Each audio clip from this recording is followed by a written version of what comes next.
This video is designed to accompany the Ureteroscopy and Retrograde Ureteral Access chapter in the latest edition of Campbell's Urology. Ureteroscopy is used for a variety of indications in urology. Its main use is in the treatment of urolithiasis.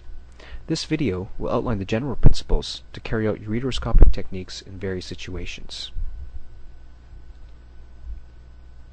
A variety of equipment must be available, including both flexible and rigid cystoscopes, an assortment of guide wires, particularly the polytetrafluoroethylene or Teflon-coated floppy-tip guide wire. You also need ureteral dilators and basic equipment necessary to perform ureteroscopy, such as video and camera equipment, drapes, and fluoroscopy.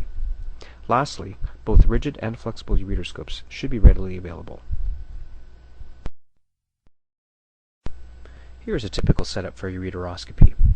At the very bottom of the screen is a flexible ureteroscope, followed by a flexible cystoscope, a fiber optic light cord, an assortment of guide wires, ureteral catheters, dilators, and a hand pump irrigator. Each component will be discussed in more depth.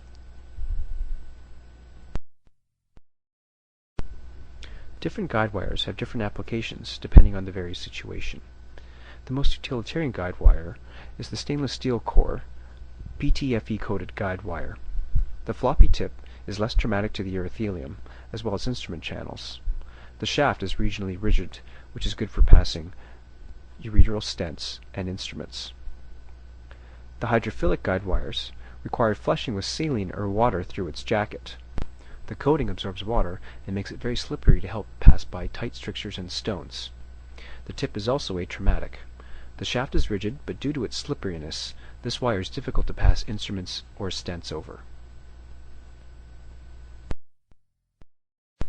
This wire combines a hydrophilic tip with the PTFE shaft and also has a very floppy tip.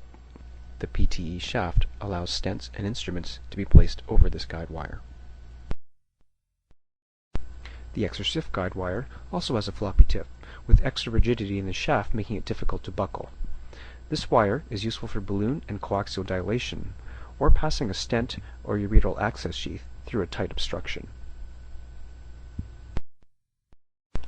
Here's the 8-10 coaxial dilator. Here you see the 8 sliding backwards through the 10, and the 10 French sheath provides a conduit for both guide wires and ureteral stents to be placed. It also dilates the ureter.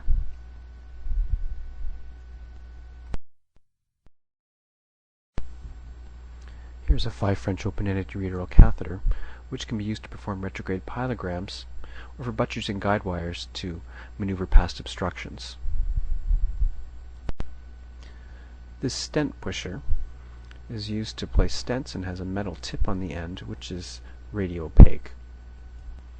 This 5 French vascular catheter has an angled tip, which is also hydrophilic coated, and as you rotate the hub, the angled tip also rotates as well, and you can use it in combination with an angled guide wire to manipulate past almost any obstruction.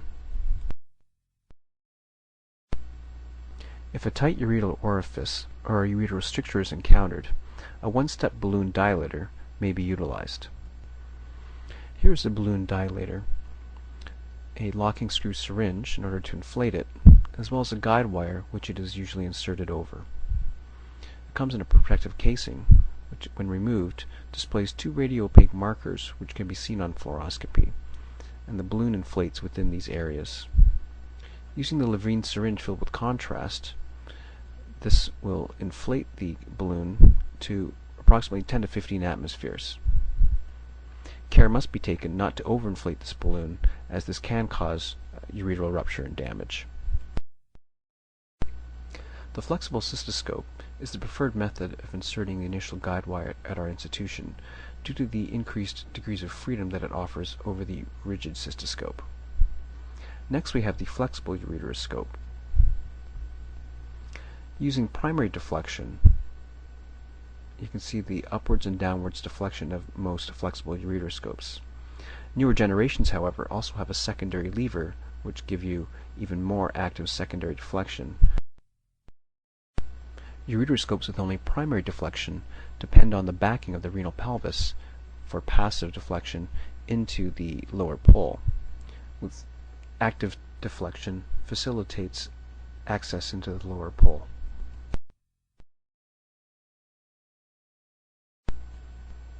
The first step in ureteroscopy is the cystoscopic insertion of a guide wire into the ureter. At this institution, we prefer the flexible cystoscope since it offers more degrees of freedom.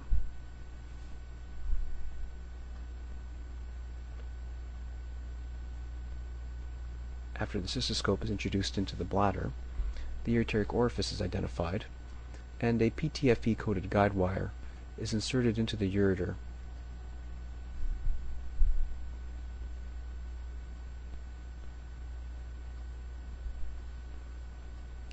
Fluoroscopic monitoring is essential.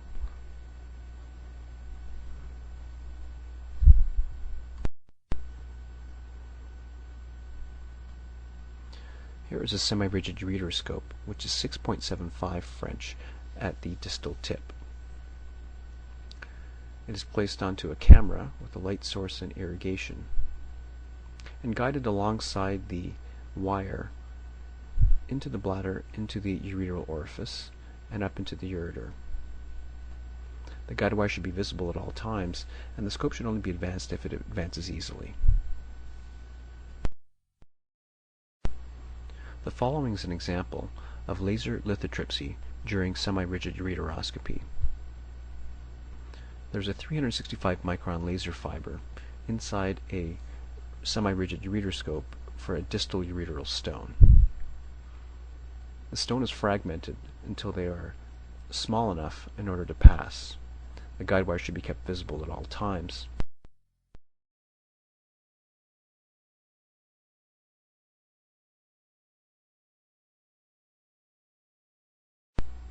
Flexible ureteroscopy requires a second guide wire.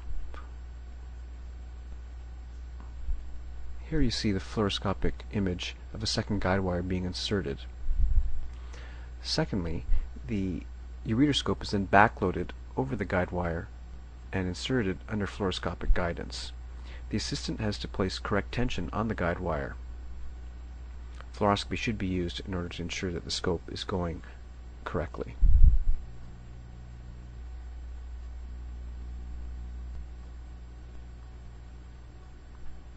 Once the scope is in the correct place, the guide wire is then removed. This leaves only the safety guide wire in place.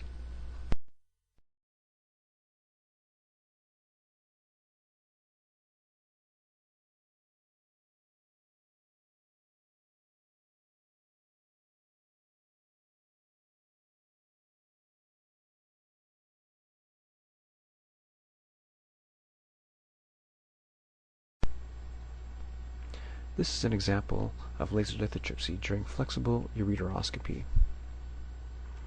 The laser energy travels 0.5 millimeters away from the laser fiber and is rapidly absorbed inside a liquid medium, making it a relatively safe form of intracorporeal lithotripsy. The aiming beam of the laser fiber should be visible at all times.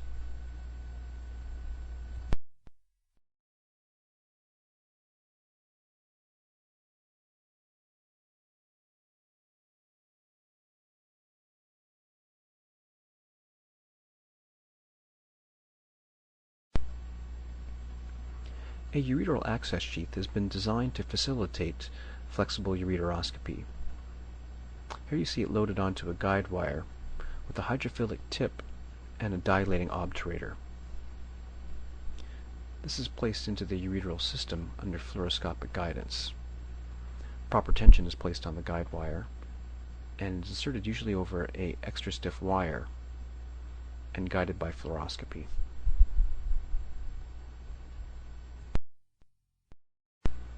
Once the sheath is in place, the guide wire and the dilating obturator can both be removed. The sheath now provides a conduit for the flexible ureteroscope to be inserted without the addition of a guide wire. It also provides an excellent conduit for the ureteroscope to be introduced repeatedly, particularly if ureteral basketing is performed. Clinical studies have shown that the use of a ureteral access sheath during ureteroscopy has resulted in shorter operating room times, as well as less ureteroscope damage. It is particularly helpful in cases where the scope is repeatedly inserted. It also helps for irrigation and helps to lower intrarenal pressures. There is less axial forces on inserting a flexible ureteroscope, which could account for the reduced amount of ureteral scope damage, as well as ureteral trauma, as the ureteroscope does not come in direct contact with the ureter. The sheath can also be used to stent at the end of a case. During flexible ureteroscopy inside the kidney, it can often be difficult to orient oneself. Therefore, contrast should be injected through the scope, and using fluoroscopy, the scope can be guided into each calyx and examined by direct visualization. This is particularly helpful at the end of a case to ensure that there are no other large stone fragments, or also at the beginning of a case when one is trying to locate the stone.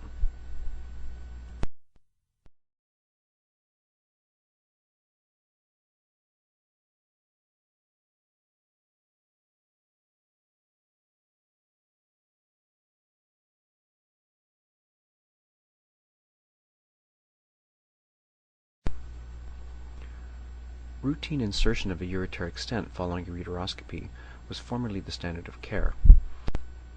Randomized controlled trials have now demonstrated that a ureteral stent does not routinely need to be left indwelling after ureteroscopy.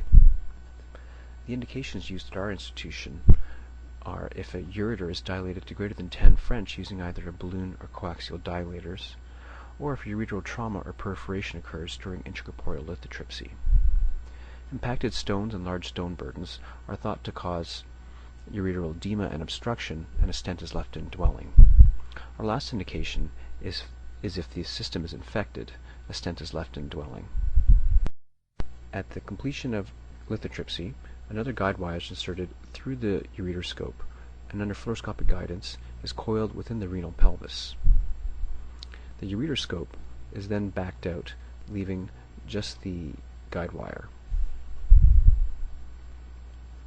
An 8-10 French coaxial dilator is then inserted over this guide wire. The stent will be placed through the middle of the 10 French sheath. Again, adequate tension is placed by the assistant, and fluoroscopic guidance is necessary.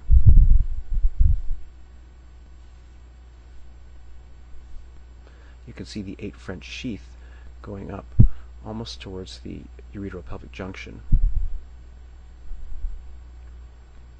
Once that is in place, the 10 French sheath is then held in place, and the 8 French sheath is backed out over the guide wire. This leaves a guide wire within the 10 French sheath, which acts as a conduit. The 8 French sheath is removed completely.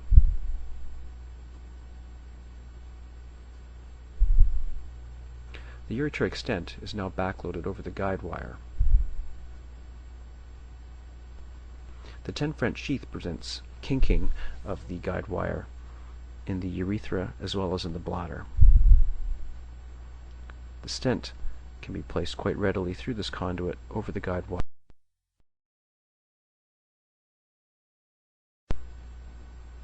Next, the metal tip pusher is inserted over the guide wire, and the stent is positioned under total fluoroscopic guidance.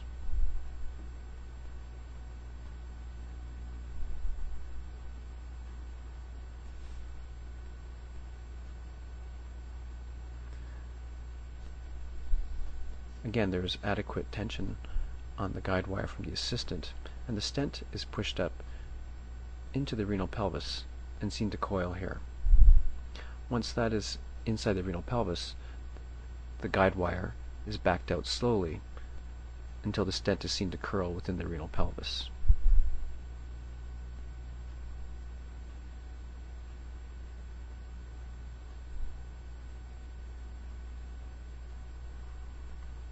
Fluoroscopy is then centered down on the pubic symphysis, and the metal tip is seen here on fluoroscopy. Once at the right stage, the 10 French sheath is then backed out over the guide wire, and the entire guide wire is removed, leaving the stent to curl within the bladder. The metal tip pusher should not be inserted past the middle of the pubic symphysis in men and in the lower part of the pubic symphysis in women. Here the proximal part of the stent is seen in place in fluoroscopy.